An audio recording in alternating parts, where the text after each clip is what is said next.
మనం ఈరోజు ప్రజల ఆరోగ్యం గురించి ఆలోచించున్నట్టుంటే క్యాన్సర్స్ రాబో రోజుల్లో ఇప్పటికే చాలా వరకు ఆరోగ్య వ్యవస్థలో మన మనం తీసుకునే ఆహార నియమాలనండి, అలవాట్లనండి, లేదా మన లైఫ్ స్టైల్ మొదలగు మారినటువంటి జీవన విధానంలో వచ్చినటువంటి మార్పుల వల్ల కానివ్వండి, ప్రజలు క్యాన్సర్స్తో బాధపడుతున్నారు. పురుషులలో ముఖ్యంగా లంగ్ క్యాన్సరు, స్టమక్ క్యాన్సరు, లేదా కొలోనిక్ క్యాన్సర్స్, పెద్దపేగు క్యాన్సర్సు మొదలైనటువంటి అయితే, స్త్రీలలో సర్వైకల్ క్యాన్సరు, బ్రెస్ట్ క్యాన్సరు ఈ విధంగా రాబో రోజుల్లో అనేక మంది కష్టపడే రోజులు కనబడుతున్నాయి. ఈరోజు మనము స్త్రీలలో వచ్చేటటువంటి బ్రెస్ట్ క్యాన్సర్ గురించి మనము గమనించవచ్చు. పాత రోజుల్లో బ్రెస్ట్ క్యాన్సరు ఇండియాలో ఓల్డ్ ఏజ్లో వస్తుందని అనుకునేవాళ్ళం. కానీ ఇప్పుడు మన ఆహారపు అలవాట్ల వల్ల కానివ్వండి, లేదా జెనెటిక్ మ్యుటేషన్స్ వల్ల కానివ్వండి, అదేవిధంగా మన జీవన విధానంలో కానివ్వండి మార్పులు రావడం వల్ల ఈరోజు చాలా యంగ్ ఏజ్లోనే 30-40 ఏళ్ళలోనే బ్రెస్ట్ క్యాన్సర్ను మనము గమనిస్తూ ఉన్నాం. దీనికి ముఖ్య కారణాలు ఏంటంటే జన్యుపరమైనటువంటి కారణాలు. అంటే ఆంకోజీన్స్ అంటాం. అంటే క్యాన్సర్కి సంబంధించినటువంటి జన్యువులు, క్రోమోజోమ్ 13, క్రోమోజోమ్ 17 మొదలగు క్రోమోజోమ్లు కొన్ని కుటుంబాల్లో లేకపోతే మ్యుటేషన్ వల్ల జరిగి బ్రెస్ట్ క్యాన్సర్ వచ్చే అవకాశాలు ఉంటాయి. ముఖ్యంగా కుటుంబంలో తల్లికి కానీ, అమ్మమ్మకి కానీ, లేదా సొంత చెల్లెళ్ళకి కానీ, అక్కలకు కానీ వచ్చినట్టుంటే ఆ కుటుంబాల్లో బ్రెస్ట్ క్యాన్సర్ వచ్చే పరిస్థితి ఉంటుంది. అదేవిధంగా కొన్ని క్యాన్సర్సు, యూట్రైన్ క్యాన్సర్స్, ముఖ్యంగా ఎండోమెట్రియల్ క్యాన్సర్ అంటాం. ఎండోమెట్రియల్ క్యాన్సర్ కూడా దీంతోపాటు, ఒవేరియన్ క్యాన్సర్స్ కూడా దీంతోపాటు వచ్చే అవకాశాలు ఉంటాయి. ఇది జన్యుపరమైనటువంటి లేకపోతే హార్మోన్స్ పరమైనటువంటి కారణాలు. అదేవిధంగా స్త్రీలలో ముఖ్యంగా ఈ మధ్యకాలంలో సిగరెట్ స్మోకింగ్ కానీ, ఆల్కహాలిజం కానీ పెరగడం వల్ల అది కూడా ఒక కారణం. ఇక డయటరీ హ్యాబిట్స్ అంటే ఎక్కువ ఫ్యాట్స్ కూడా తినే అవకాశాలు పెరుగుతున్నాయి కాబట్టి కొంచెం ఫ్యాటీ ఉమెన్లో వచ్చే అవకాశాలు కూడా, ఈస్ట్రడియోల్ అని హార్మోన్ ఫ్యాట్ సెల్స్లో వస్తుంది కాబట్టి వాళ్ళలో కూడా వచ్చే అవకాశాలు ఉంటాయి. ఈ విధంగా జన్యుపరమైన కానీ, కుటుంబంలో తల్లి తన మొదలగు వాళ్ళకు కానీ, వేరే క్యాన్సర్స్తో కానీ, లేకపోతే జీవన విధానంలో మార్పుల వల్ల కానీ బ్రెస్ట్ క్యాన్సర్ ఈరోజు చిన్న వయసులోనే మనము గమనిస్తున్నాం. అయితే వాటికి వచ్చే సిమ్టమ్స్ ఏంటి, లక్షణాలు ఏంటని మనం గమనించినట్టుంటే, ముఖ్యంగా 30 సంవత్సరాల తర్వాత ఒక గడ్డ మాదిరిగా, బ్రెస్ట్లో ఒక గడ్డ మాదిరిగా వస్తుంది. ముఖ్యంగా ఎవరైతే నల్లిపెరస్ పిల్లలు లేనటువంటి వాళ్ళకు, లేకపోతే 35 సంవత్సరాల తర్వాత ప్రెగ్నెంట్ అయిన వాళ్ళకు కానీ, లేకపోతే ఎవరైనా ఈస్ట్రోజన్స్ తీసుకునే వాళ్ళకి కానీ ముఖ్యంగా లంప్స్ గట్టిగా ఉంటాయి. తర్వాత ఇర్రెగ్యులర్గా వాటి షేప్ అంతా కూడా ఇర్రెగ్యులర్గా ఉంటుంది. ఒక్కొక్కసారి ఈ బ్రెస్ట్ లంప్తో పాటు నిప్పుల్లో బ్లడీ డిశ్చార్జ్ కూడా ఉండే అవకాశం ఉంటుంది. అదేవిధంగా సంకలో కూడా వాటితో పాటు గడ్డలు రావడము, ఒక్కొక్కసారి అవగాహన లేకపోవడం వల్ల లాస్ట్ స్టేజ్లో అంటే బ్లడ్ ద్వారా వివిధ ఆర్గాలకు, బ్రెయిన్లకు, బోన్స్కు, లివర్కు ఈ విధంగా ఫస్ట్ టైమే అడ్వాన్స్డ్ క్యాన్సర్గా కూడా ప్రజెంట్ అయ్యే అవకాశాలు ఉంటాయి. కాబట్టి ఎప్పుడైనా రొమ్ములో గడ్డ కానీ లేదా నిపుల్ ఏదైతుందో అది ఏదైనా లోపలికి పోవడం వల్ల కానివ్వండి, లేదా ఒక్కొక్కసారి చర్మానికి కూడా అతుక్కపోయి లేకపోతే లోపలికి కూడా అతుక్కపోయి మూమెంట్ లేకుండా ఉండడం కానీ, లేకపోతే చర్మం కూడా డింపుల్ అంటాం,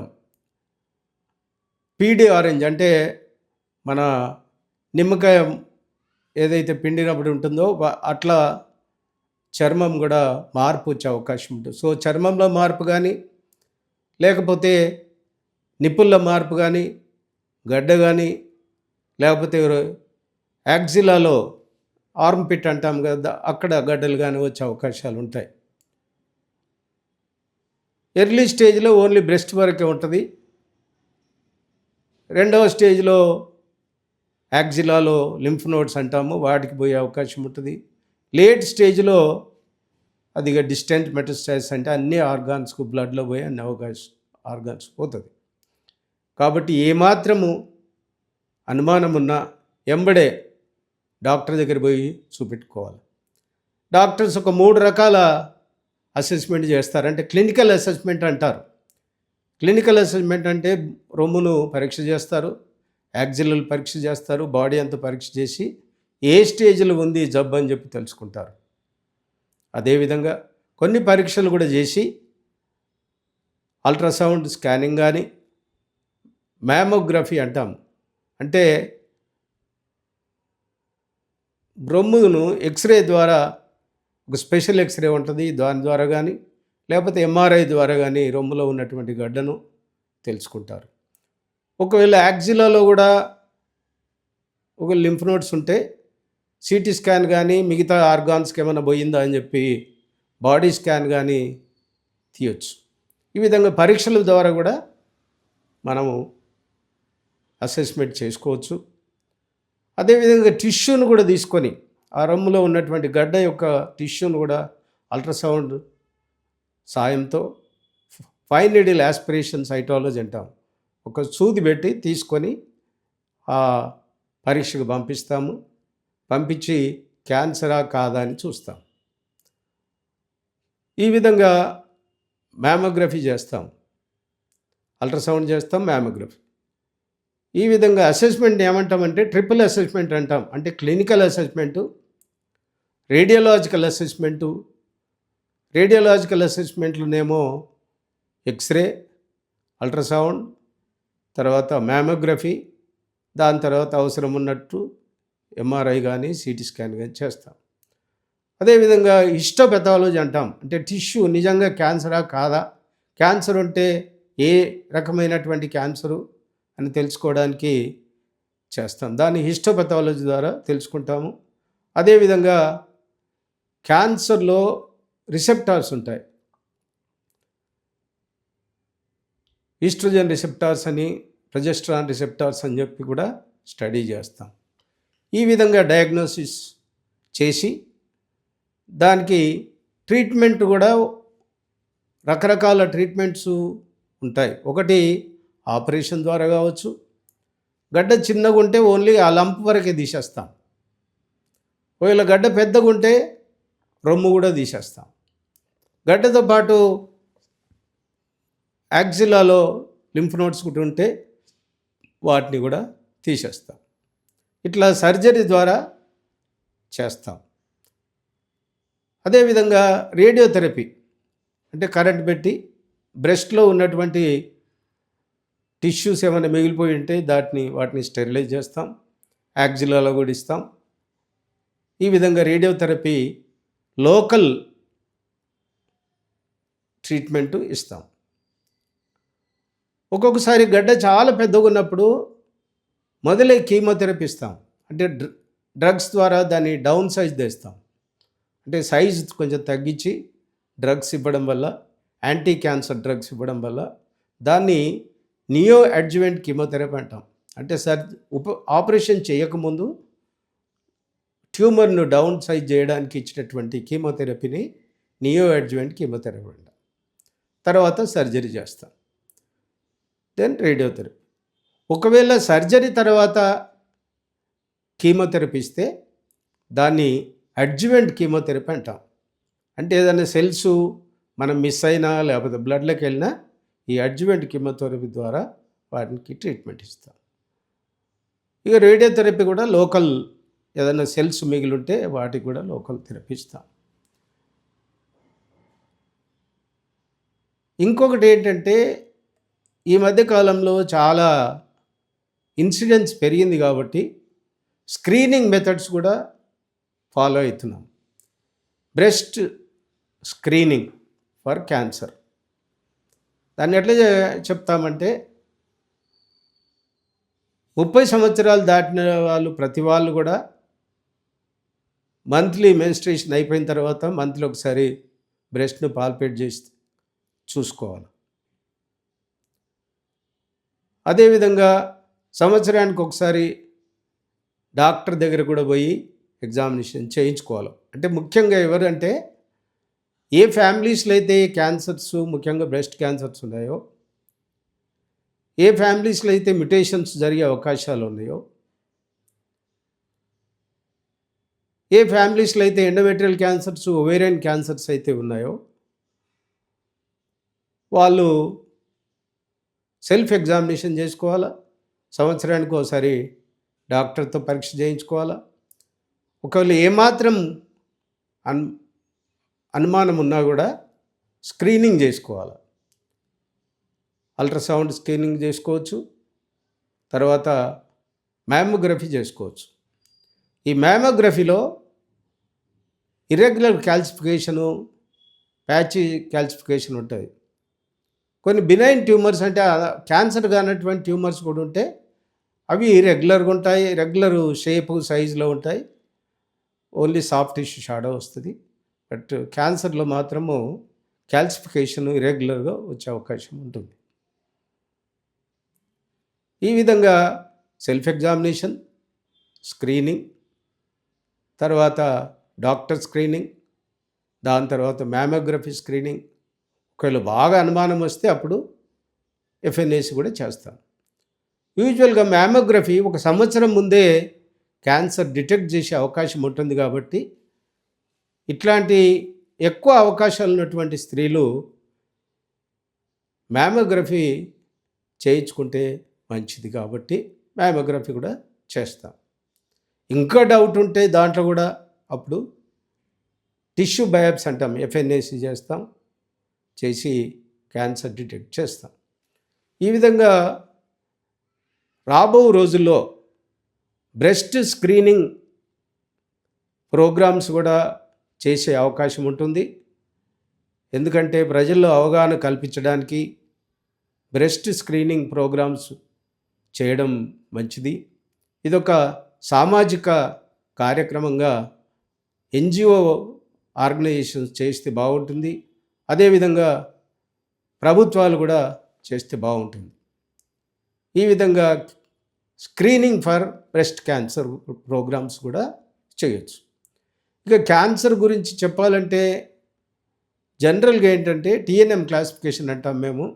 క్యాన్సర్ ఏ స్టేజ్లో ఉందని తెలుసుకోవడానికి T0 అంటే నో క్యాన్సర్ అని ఇన్వెస్టిగేషన్ ద్వారా తెలుస్తుంది. T1 అంటే 2 సెంటీమీటర్ల కంటే తక్కువ ఉన్నటువంటి దాన్ని T1 అంటాం. ఒకవేళ T1 ఉన్నట్టుంటే దీన్ని లంపెక్టమీ ద్వారా సింపుల్ గడ్డను తీసేసి మనం ట్రీట్మెంట్ చేయొచ్చు. ఇక 2 to 5, 2 సెంటీమీటర్స్ టు 5 సెంటీమీటర్స్ ఉంటే T2 అంటాం. అదేవిధంగా 5 సెంటీమీటర్స్ టు 8 సెంటీమీటర్స్ లేదా 10 సెంటీమీటర్స్ ఉంటే T3 అంటాం. T4 అంటే మోర్ దెన్ 8 టు 10 సెంటీమీటర్స్. ఈ విధంగా T1, T2, T3, T4 classification tumour వరకు, అంటే ట్యూమర్ సైజును బట్టి మనం క్లాసిఫై చేస్తాం. అదేవిధంగా N0 అంటే no lymph nodes in the axilla, N1 అంటే mobile lymph node in the axilla, N2 అంటే fixed and more number of lymph nodes in the axilla. M0 అంటే నో మెటాస్టాసిస్, అంటే శరీరంలో ఇంకెక్కడ లేనట్టు, ఓన్లీ బ్రెస్ట్ అండ్ యాక్సిల్ వరకు ఉన్నట్టు. M1 అంటే మెటాస్టాసిస్ టు లివర్ కానీ లేకపోతే బోన్స్ కానీ బ్రెయిన్ కానీ ఉన్నటువంటి సిస్టమ్. జనరల్గా లోకల్ డిసీజ్ ఉంటే సర్జరీ, రేడియోథెరపీ చేస్తాము, అడ్జువెంట్ కీమోథెరపీ చేస్తాం. ఒకవేళ డిసీజు కొంచెం రీజనల్, అంటే యాక్సిలాలో అట్లా ఉండే ఇంకా ఉంటే సర్జరీ, రేడియోథెరపీ, కీమోథెరపీ. ఒకవేళ మెటాస్టాటిక్ డిసీజ్ అయి ఉంటే సర్జరీ ఓన్లీ ప్యాలియేటివ్ సర్జరీ అంటాము, రేడియోథెరపీ అయినా కూడా ప్యాలియేటివ్ రేడియోథెరపీ అంటాము, only to relieve the symptoms and burden of the disease. And chemotherapy కూడా ప్యాలియేటివ్ కీమోథెరపీ అంటాం. అంటే లేట్ స్టేజ్లో ప్యాలియేటివ్ అంటే ఓన్లీ సిమ్టమ్స్ ఏముంటే లేకపోతే దాన్ని పేషెంట్ కష్టం తగ్గించడానికి చేసే ప్రయత్నం. సో ఎర్లీ స్టేజ్లో వస్తే ఏం భయపడాల్సిన పని లేదు. 5, 10, 20 ఇయర్స్ కూడా బ్రతుకుతారు T1, T2లో. బట్ T3 నుంచి కొంచెం తగ్గుతుంది.